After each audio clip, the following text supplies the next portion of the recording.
आप सभी का फिर एक बार स्वागत है मेरी हिंदी पाठशाला इस यूट्यूब चैनल में।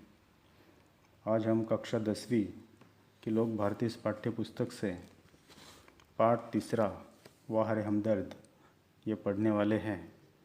इस पाठ के लेखक हैं घनश्याम अग्रवाल और इस पाठ की जो विधा है वो है हास्य व्यंग निबंध। दोस्तों, इस पाठ की शुरुआत करने से पहले मैं आप सभी से एक गुजारिश करना चाहता हूँ कि आप मेरी हिंदी पाठशाला इस यूट्यूब चैनल को सब्सक्राइब कीजिए। अगर आपको वीडियो अच्छे लगे तो लाइक भी कीजिए और हो सके तो शेयर भी कीजिए।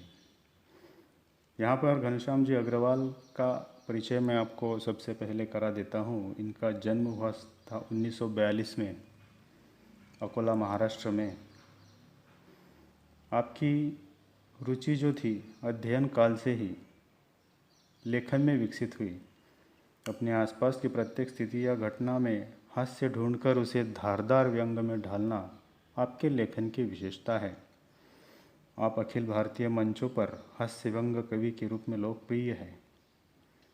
आपकी प्रमुख कृतियाँ हैं हंसी घर के आईने जो हास्य व्यंग है, आज़ादी की धूम, आई एम सॉरी हास्य कविता संग्रह है, अपने अपने सपने ये लघु कथा संग्रह भी आपने आज तक प्रकाशित किया है। तो दोस्तों, देखते हैं आज घनश्याम अग्रवाल इनका वाह रे हमदर्द ये पाठ, जिसमें काफ़ी हास्य व्यंग भरा हुआ है। बड़े रोचक ढंग से उन्होंने दुर्घटना का विनोद बना दिया है। जो दुर्घटना उनके साथ हुई थी वो दुर्घटना देखने के लिए उनको थोड़ा सा हमदर्दी जताने के लिए कुछ लोग आ रहे थे, लेकिन वो हमदर्दी किस प्रकार से पीड़ादायी बन जाती है ये बहुत सुंदर तरीके से उन्होंने यहाँ पर दिखाया है। आज हमें वो देखना है। तो देखते हैं पाठ वाह रे हमदर्द। इससे पहले जो मैंने वीडियो बनाया है तो बहुत सारे छात्रों ने ऐसा कहा कि वीडियो बड़ा हो जाता है, आधे घंटे का 34 मिनट का वीडियो था। तो इस पाठ के लिए हम करेंगे कि 2 भागों में इस पाठ को मैंने अभी यहाँ पर बनाया है। आधा हिस्सा अभी लेंगे और आधा हिस्सा दूसरे वीडियो में लेंगे। तो शुरुआत करते हैं वाह रे हमदर्द। उस दिन जब मैं पूंजीवादी और समाजवादी अर्थव्यवस्था पर भाषण सुनकर आ रहा था तो सामने से एक कार आ रही थी।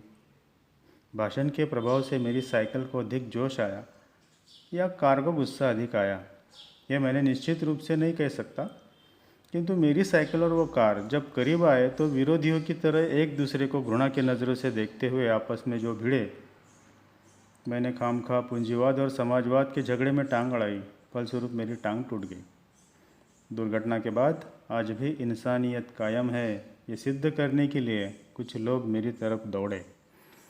बताने की कोशिश ऐसी है कि पूंजीवादी मतलब वो कार है, बड़े लोग, अमीर लोगों के पास में गाड़ी होती है, पूंजी होती है, पैसा होता है। और समाजवादी जो लेखक है जिनके पास में सिर्फ साइकिल है। तो दोनों में क्या हो गया, झगड़ा हो गया। इस पर भाषण सुनकर वो आ रहे थे, प्रभाव था उनके ऊपर कि मैं आगे जाऊंगा। पूंजीवादी कार कह रही थी मैं आगे जाऊं, समाजवादी साइकिल कह रही थी कि मैं सबसे बड़ी हूँ, मैं आगे जाऊँ। तो ऐसे ऐसे में क्या हो गया कि लेखक साइकिल पर सवार थे और साइकिल पर सवार होने के कारण उन्होंने ऐसा कहा है कि मैं इनके झगड़े में आ गया और इनके झगड़े में आने के कारण बेवजह हो मेरी टांग टूट गई। मैंने टांग अड़ाई, मैंने बाधा डालने की कोशिश की दोनों में, समाजवादी व्यवस्था और पूंजीवादी व्यवस्था के बीच में। तो टांग अड़ाने के कारण, बाधा निर्माण करने के कारण मेरी टांग टूट गई। आँख खुली तो मैंने अपने आप को एक बिस्तर पर पाया। इर्द गिर्द कुछ परिचित अपरिचित चेहरे खड़े थे। आँख खुलते ही उनके चेहरों पर उत्सुकता की लहर दौड़ गई। मैंने कराहते हुआ पूछा, मैं कहाँ हूँ? तो लेखक की टांग टूट गई साइकिल पर से, क्योंकि साइकिल और कार के बीच में टक्कर हो गई थी। झगड़ा हो गया था, मतलब टक्कर हो गई थी। तो दोनों में टक्कर होने के बाद लेखक की टांग टूट गई, क्योंकि लेखक साइकिल पर सवार थे, बेहोश हो गए। जब उनकी आंखें खुली तो उन्होंने अपने आप को एक बिस्तर पर लेटा हुआ पाया। आसपास में कुछ लोग थे जिसमें से कुछ परिचित थे, कुछ अपरिचित थे। तो जैसे ही लेखक की आँख खुली, उत्सुकता की लहर उन सभी लोगों में, उन चेहरों पर दौड़ गई कि वाह, अच्छा हो गया, इनको होश आ गया। और लेखक ने कराहते हुए बड़े दर्द भर से पूछा कि मैं कहाँ हूँ। आप सार्वजनिक अस्पताल के प्राइवेट वार्ड में हैं। आपका एक्सीडेंट हो गया था, सिर्फ पैर का फ्रैक्चर हुआ है, अब घबराने की कोई बात नहीं। एक चेहरा इतनी तेज़ी से जवाब देता है, लगता है मेरे होश में आने तक ही वह इसलिए रुका हुआ था। तो एक आदमी ने झट से जवाब दे दिया कि आप अस्पताल में हैं, एक वार्ड में हैं, आपका एक्सीडेंट हो गया था, सिर्फ फ्रैक्चर हुआ है, डरने की कोई बात नहीं है, सिर्फ फ्रैक्चर हुआ है, सिर्फ टांग ही टूटी है। जैसे वो लेखक को एक दिलासा देना चाहता था कि डरिए मत, आपकी एक ही टांग टूटी है। मतलब हो सकता था कि दोनों भी टूट सकती थी, इसलिए वो कहता है कि डरिए मत, कुछ नहीं ज़्यादा, सिर्फ एक टांग टूटी है। मैं अपने टांगों की तरफ और देखता हूँ। मेरी एक टांग अपनी जगह पर सही सलामत थी और दूसरी टांग रेत की थैली के सहारे एक स्टैंड पर लटक रही थी। तो वहाँ पर वेट बांधा जाता है टांग फ्रैक्चर जब होती है तो उसमें, तो वैसे अस्पताल में रेत की थैली लगाकर टांग को लटकाया हुआ था स्टैंड के सहारे पर। तो लेखक के दिमाग में एक नया मुहावरा आया। मेरे दिमाग में एक नया मुहावरे के जन्म हुआ, टांग का टूटना यानी सार्वजनिक अस्पताल में कुछ दिन रहना। ये उस नए मुहावरे का अर्थ था। टांग टूटना मतलब क्या, सार्वजनिक अस्पताल में कुछ दिन रहना। सार्वजनिक अस्पताल का मतलब होता है कि जो सबके लिए होता है। सार्वजनिक अस्पताल का ख्याल आते ही मैं काँप उठा। अस्पताल वैसे ही एक खतरनाक शब्द होता है, फिर यदि उसके साथ सार्वजनिक चिपका हो तो समझो आत्मा से परमात्मा के मिलन में होने का समय आ गया। मतलब अस्पताल तो वैसे ही डर लगता है, सभी को डर लगता है अस्पताल के नाम से, और उसमें अगर वो सार्वजनिक हो, मतलब कोई भी आता है, कोई भी जाता है, कोई रोक टोक नहीं, कोई बंधन नहीं, ऐसा अगर सार्वजनिक अस्पताल हो तो और ज़्यादा मुश्किलें आती है और ऐसा लगता है कि आत्मा और परमात्मा के मिलने का समय आ गया। मतलब समझो अब हमारी दुनिया से छुट्टी होने वाली है, ऐसे लेखक को लगा। अब मुझे यूँ लगा कि मेरी टांग टूटना मात्र एक घटना है और सार्वजनिक अस्पताल में भर्ती होना दुर्घटना। अब लेखक आगे कहते हैं, देखिए उनका जो स्वभाव है, उनका जो लेखन शैली है उनकी, उसकी खासियत है कि वो हास्य व्यंग के द्वारा कुछ बातें समझाना चाहते हैं, बताना चाहते हैं, चींटियाँ काटते हैं। अब उनको लगा कि मेरी टांग टूटना जो है वो सिर्फ एक घटना थी, छोटी सी घटना, लेकिन अस्पताल कौन सा है, सार्वजनिक। तो इस सार्वजनिक अस्पताल में मुझे भर्ती किया, ये सबसे बड़ी दुर्घटना है। दुर्घटना मेरी टांग टूटना नहीं थी, मुझे यहाँ भर्ती किया इस सार्वजनिक अस्पताल में, यह सबसे बड़ी दुर्घटना है। टांग से ज़्यादा फिक्र मुझे उन लोगों की हुई जो हमदर्दी जताने मुझसे मिलने आएंगे। अब ज़्यादा फिक्र होने लगी उन लोगों की जो अब टांग टूटने के बाद में मुझसे मिलने वाले हैं। वो मिलने के लिए आएंगे, देखने के लिए आएंगे। ये मिलने जुलने वाले कई बार इतने अधिक होते हैं और कभी कभी इतना परेशान करते हैं कि मरीज़ का आराम हराम हो जाता है। तो ये मिलने वाले क्या करेंगे अब, जो कभी कभी मिलने वाले हैं, जो कभी कभी याद करने वाले हैं, वो भी ऐसे मौक़ों पर जानबूझकर मिलने आते हैं।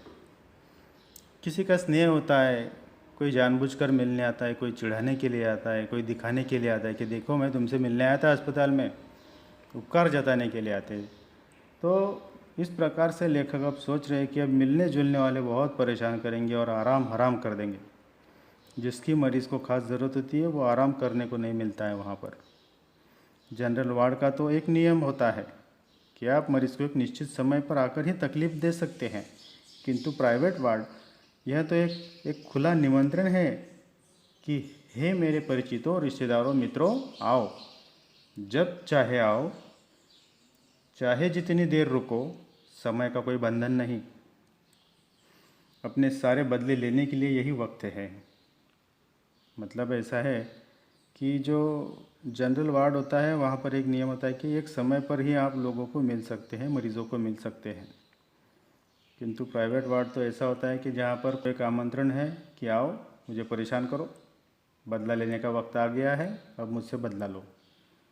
बदले का बदला और हमदर्दी की हमदर्दी। मिलने वालों का ख्याल आते ही मुझे लगा मेरी दूसरी टांग भी टूट गई।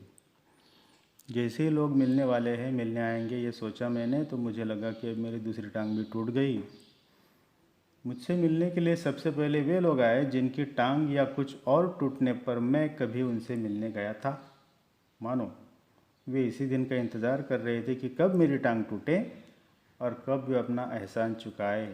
इनकी हमदर्दी में ये बात खास छिपी रहती है कि देख बेटा, वक्त सब पर आता है। कैसा होता है कि हमारे जो परिचित होते हैं, रिश्तेदार होते हैं, मित्र होते हैं, वो सभी कभी ना कभी अस्पताल में भर्ती होते हैं, तो हम उनको मिलने जाते हैं। तो लेखक का ऐसा मानना है कि सबसे पहले कौन आएगा? जिनकी टांग या और कुछ टूटा था और मैं उनसे मिलने गया था। तो सबसे पहले मुझे बताने के लिए और जताने के लिए आएंगे कि देख बेटा, समय सबका आता है। हमारी टांग टूटी थी तो भी तू मज़े ले रहा था, मिलने आया था हमसे। और किस प्रकार से मैं तरह तरह के सवाल पूछ रहा था, कैसे टूटी, क्या टूटा, ये हुआ वो हुआ, कितनी सलाह दी थी। अब वक्त तेरा आया है, अब तू पड़ा हुआ है बिस्तर में, बेड में, और हम तुझे मिलने आएंगे। तो सबसे पहले कौन आएंगे? जिनसे मिलने लेखक गए थे अस्पताल में, अब वो बदला चुकाने के लिए आएंगे सबसे पहले। दर्द के मारे एक तो मरीज़ को वैसे ही नींद नहीं आती, यदि थोड़ी बहुत आ भी जाए तो मिलने वाले जगा देते हैं, खासकर वे लोग जो सिर्फ औपचारिकता निभाने के लिए आते हैं। तो एक तो पहले पहले क्या होता है, जब नया नया वो दुर्घटना या एक्सीडेंट होता है तो उसके बाद में नींद नहीं आती है, बड़ा दर्द होता है, और थोड़ी बहुत नींद जब लगती है तो लोग आते हैं, उनके दोस्त, मित्र, रिश्तेदार, वो सब आते हैं और क्या करते हैं, औपचारिकता निभाने के लिए आते हैं, उठाते हैं, जगाते हैं। अरे भाई सोए थे? सोए हुए आदमी को जगा देते हैं और कहते हैं, पूछते हैं कि आप सोए थे? और इस प्रकार से वो परेशान करने के लिए आ जाते हैं जो सिर्फ औपचारिकता निभाने के लिए आते हैं कि कैसा है, वो भी आया था हमसे मिलने, चलो हम भी मिलकर आते हैं। तो सिर्फ औपचारिकता होती है। इन्हें मरीज़ से हमदर्दी नहीं होती, ये सिर्फ सूरत दिखाने आते हैं, मुंह दिखाने के लिए आते हैं। हाँ मैं आया था, देखो तुम्हें हमसे अस्पताल में मिलने आया था। इस प्रकार से कुछ दिखाने के लिए, वो सूरत दिखाने के लिए आते हैं। कोई हमदर्दी वगैरह नहीं होती है कि अच्छा नहीं हुआ, बुरा हो गया, आपकी टांग टूट गई वगैरह, ऐसा ये नहीं। तो अलग अलग तरह तरह के सवाल वो पूछते हैं, वो कोई हमदर्दी नहीं होती है। वो बस अपना मुंह दिखाने के लिए आती है कि देखो मैं आया हूँ, तुम्हें देखने के लिए आया हूँ। ऐसे में एक दिन मैंने तय किया कि आज कोई भी आ जाए, मैं आँख नहीं खोलूँगा, चुपचाप पड़ा रहूँगा।